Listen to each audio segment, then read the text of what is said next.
ये मैंने एक प्रयोग की कविता सुनाई। मैंने पिता पर कुछ पंक्तियां लिखी। अमिताभ जी, ये हरिवंश राय बच्चन जी की स्मृति में कार्यक्रम है, इसलिए मैं कुछ पंक्तियां पिता पर पढ़ना चाहता हूं, सुनिएगा। माँ पर और पिता पर कुछ पंक्तियां आपके बीच निवेदित करता हूं। आप यहाँ जितने लोग बैठे हैं, मुझे नहीं मालूम कि किनकी माँ जीवित हैं और किन्होंने माँ को खो दिया, पर मेरा व्यक्तिगत मत ये है कि जिनकी माँ जीवित हैं, जिनके पिता जीवित हैं, वो दुनिया के सबसे संपन्न लोग हैं, वो दुनिया के सबसे अमीर लोग हैं, वो दुनिया के सबसे धनाढ्य लोग हैं। 1 मिनट की बचपन में लौटिएगा, याद कीजिएगा जब हम बहुत छोटे थे, माँ की गोद में थे, माँ का स्तनपान करते थे, तब माँ का एक स्तन मुंह में लेकर हमने उस माँ को दूसरे स्तन पर अपने छोटे छोटे पैरों से न जाने कितनी बार मारा, पर उस माँ ने हमें दूध पिलाना बंद नहीं किया। मित्रों, लात खाकर भोजन देने की शक्ति उस परमपिता परमेश्वर ने दुनिया में यदि किसी को दी है, वो सिर्फ माँ को दी है। माँ के अलावा ताकत किसी के पास नहीं है। मैं उस माँ की वंदना में कविता पढ़ता हूँ।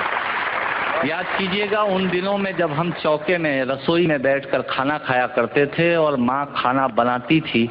उस वक्त थाली पर बैठकर हमने जब भी इधर उधर देखा, वो माँ समझ गई और उसने नमक का डब्बा हमारी तरफ सरका दिया। हमारे बिना बोले को समझने वाली वो माँ, जब हम उसे खो देते हैं, वो माँ हमें बहुत याद आती है। वो माँ जो हमारे परीक्षा देते जाते वक्त दही की कटोरी लेकर शगुन बनकर आकर खड़ी हो जाती थी, उसे हम खो देते हैं। वो माँ हमें बहुत याद आती है। रमेश सोज की 4 पंक्तियां, माननीय नेताजी यहाँ बैठे हैं, मैं पढ़ता हूँ। मुझे अच्छी लगती है कि बहुत रोते हैं लेकिन दामन हमारा नम नहीं होता, इन आंखों के बरसने का कोई मौसम नहीं होता, मैं अपने दुश्मनों के बीच भी महफूज रहता हूँ, मेरी माँ की दुआओं का खजाना है। स्वामीनाथ पांडे की 3 पंक्तियां सुनाता हूं। स्वामीनाथ पांडे ने 3 पंक्तियों का उपन्यास लिखा। अमिताभ जी बैठे हैं, जया जी बैठी हैं। 3 पंक्तियों में पूरा उपन्यास लिख दिया उसने। लिखा, एक विधवा माँ थी, उसके 2 बेटे थे। एक बेटा नीचे वाले माले पर रहता था, दूसरा बेटा ऊपर वाले माले पर रहता था। विधवा माँ 15 दिन एक बेटे के यहाँ खाना खाती थी, विधवा माँ 15 दिन दूसरे बेटे के यहाँ खाना खाती थी।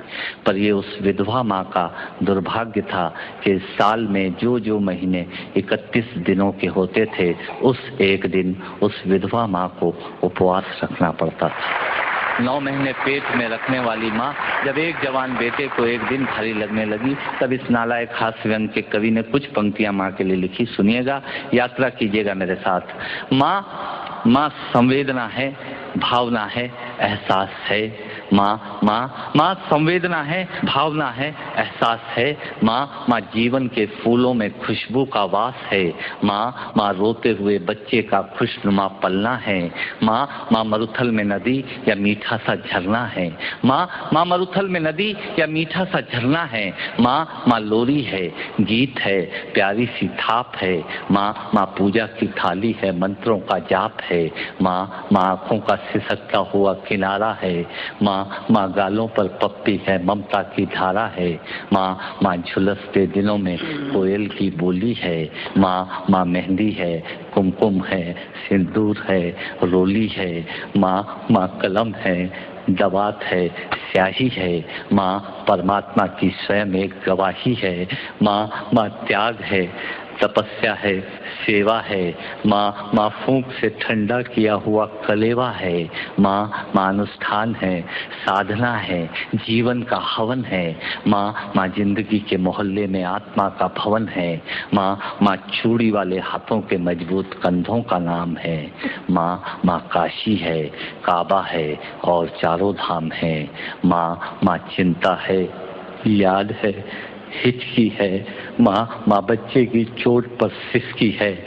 माँ चूल्हा, धुआं, रोटी और हाथों का छाला है। माँ जिंदगी की कड़वाहट में अमृत का प्याला है। माँ पृथ्वी है, जगत है, धुरी है। माँ बिना इस सृष्टि की कल्पना अधूरी है। तो माँ की ये कथा अनादि है, ये अध्याय नहीं है, और माँ का जीवन में कोई पर्याय नहीं, और माँ का जीवन में कोई पर्याय नहीं है। तो तो माँ का महत्व दुनिया में कम हो नहीं सकता और माँ जैसा दुनिया में कुछ हो नहीं सकता। माँ जैसा दुनिया में कुछ हो नहीं सकता। तो मैं कविता की ये पंक्तियाँ माँ के नाम करता हूँ। मैं दुनिया की सब माताओं को प्रणाम करता हूँ। और कहा साहब के बिना पिता के माँ का अस्तित्व नहीं होता। किसी ने शेर कहा कि पक्के फल पेड़ों से रिश्ता तोड़ जाते हैं और अपाहिज बाप हो जाए तो बेटे छोड़ जाते हैं। पिता जब पुत्र को बाजार में ले जाता है और जेब में 50 रुपए होते हैं और बच्चा 200 रुपए के सामान को खरीदने की जिद करता है, उस वक्त एक पिता की विवशता और बच्चे की जिद, इसके बीच के एहसास में खड़े होकर पंक्तियां सुनिएगा। पिता क्या होता है। अमिताभ जी आपको समर्पित करता हूँ। अमर सिंह जी बैठे हैं। पिता जीवन है, संबल है, शक्ति है। पिता सृष्टि के निर्माण की अभिव्यक्ति है। पिता अंगुली पकड़े बच्चे का सहारा है। पिता कभी कुछ खट्टा कभी खारा है। पिता पालन है, पोषण है, परिवार का अनुशासन है। पिता धौंस से चलने वाला प्रेम का प्रशासन है। पिता रोटी है, कपड़ा है, मकान है। पिता छोटे से परिंदे का बड़ा आसमान है। पिता छोटे से परिंदे का बड़ा आसमान है। पिता अप्रदर्शित अनंत प्यार है। पिता है तो बच्चों को इंतजार है। पिता से ही बच्चों के ढेर सारे सपने हैं। पिता है तो बाजार के सब खिलौने अपने हैं। पिता है तो बाजार के सब खिलौने अपने हैं। पिता से परिवार में प्रतिपल राग है। पिता से ही माँ की बिंदी और सुहाग है। पिता परमात्मा की जगत के प्रति आसक्ति है। पिता गृहस्थ आश्रम में उच्च स्थिति की भक्ति है। पिता अपनी इच्छाओं का हनन और परिवार की पूर्ति है। पिता रक्त में दिए हुए संस्कारों की मूर्ति है। पिता एक जीवन को जीवन का दान है। पिता दुनिया दिखाने का एहसान है। पिता सुरक्षा है अगर सिर पर हाथ है। पिता नहीं तो बचपन अनाथ है। पिता नहीं तो बचपन अनाथ है। पिता नहीं तो बचपन अनाथ है। तो पिता से बड़ा तुम अपना नाम करो। पिता का अपमान नहीं, उन पर अभिमान करो, क्योंकि माँ बाप की कमी को कोई पाट नहीं सकता और ईश्वर भी इनके आशीषों को काट नहीं सकता। विश्व में किसी भी देवता का स्थान दूजा है। माँ बाप की सेवा ही सबसे बड़ी पूजा है। विश्व में किसी भी तीर्थ की यात्राएं व्यर्थ हैं यदि बेटे के होते माँ बाप असमर्थ हैं।